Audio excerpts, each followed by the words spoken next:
Marty OG had asked, what are the main upgrades that are being made in mainnet 4 for Akash Network? And for Ray, Greg just touched on your question as well. He had asked about our long term plans. How, or perhaps through big partnerships, do we plan on passing our product onto normal or especially non crypto people? And I can Greg, expand you and already, summarize the question, yeah, the answer to the question. yeah, So I'm yeah. going to talk about it, touch about it in a few separate ways. But really, if our strategy is um, like, I think like can be categorized into three main phases. You know, so three main phases to mass adoption, right? And this is multi-year strategy. It's not like, you know, a bunch of partnerships here and there will get us to the next level. No, it's a multi-year strategy, it's a long-term strategy. The first phase was foundation and security, right? So Akash network being a decentralized network needs to be secure at a fundamental level, a consensus level, at availability level, and it should be resilient. It should function. It should not go down. It should be secure, non-hackable, yada, yada, yada. We've achieved that with mainnet one. We were able to lay a foundation. Akash was the first IBC chain to launch. So we were first and first. We started working with Cosmos in 2018. And we launched the IBC enabled chain in 2020. And Osmosis, if you remember, listed Akash when they launched Osmosis. Akash was the first blockchain to support it. So that, the liquidity and all that were established for Akash. So that we can move on to the second phase of adoption, which is parity, right? So right now we're in platform parity phase, right? Platform parity in the sense, when we launched Akash, we didn't wait for all the features to be built, but we launched with ephemeral state management, really optimized for running state-light workloads. In the sense, your application doesn't have a database. It's great to run Akash. The moment you have a database, it gets complicated because there's no storage. So, and then we launched the storage, right? And now we're launching IP addresses. Next, we're launching, GPUs, and soon after we'll be launching access control, observability, automation, and managed backend services and whatnot. So these set of features will get us to parity with the cloud in the sense that we can comfortably go to large companies and have them move all their workloads or some of the workloads to Akash without having to compromise on Akash. So Akash doesn't have all the bells and whistles, and Amazon and the Googles have. I mean, Akash does a few things really well. Obviously, it doesn't have auto scaling. It doesn't have a lot of these normal things you expect. It doesn't have automation, right? It doesn't have, a good way to stream events, right? So, all these things that you would expect in a traditional cloud, Akash doesn't have.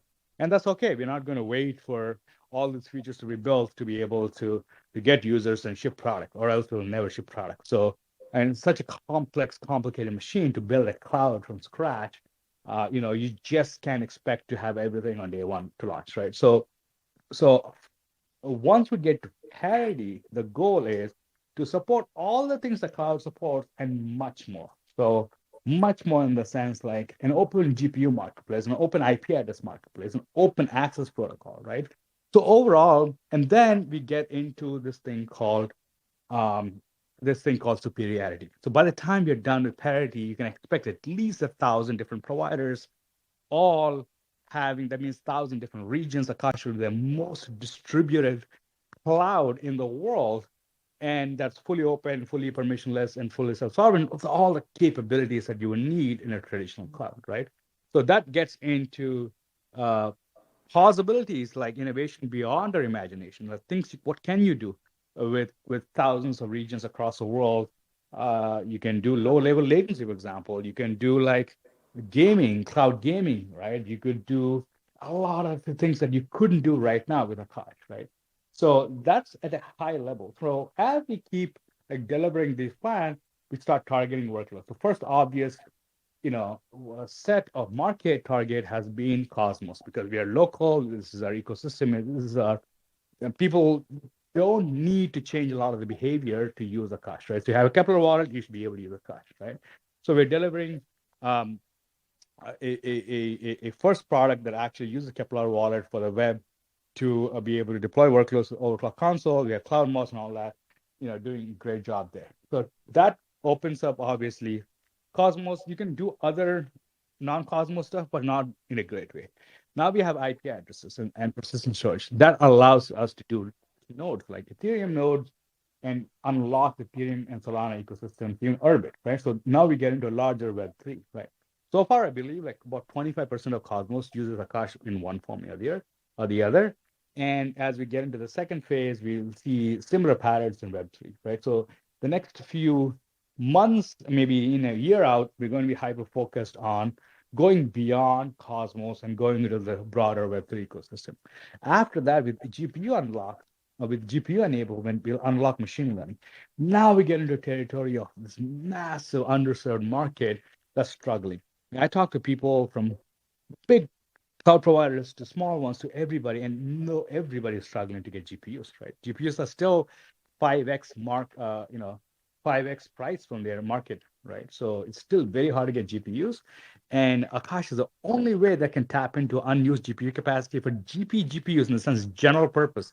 These are not mining GPUs. These are general purpose GPUs that allows you to run TensorFlow or machine learning applications, right? This is the first time an open platform can do that, right? So we'll be able to unlock high performance workloads. And after that, as we build up the rest of the features, by the time we are done with parity, we'll be able to support serverless, low code, no code capabilities, right? So now we get into the second phase. That means now we can support all the use cases way better than the current cloud.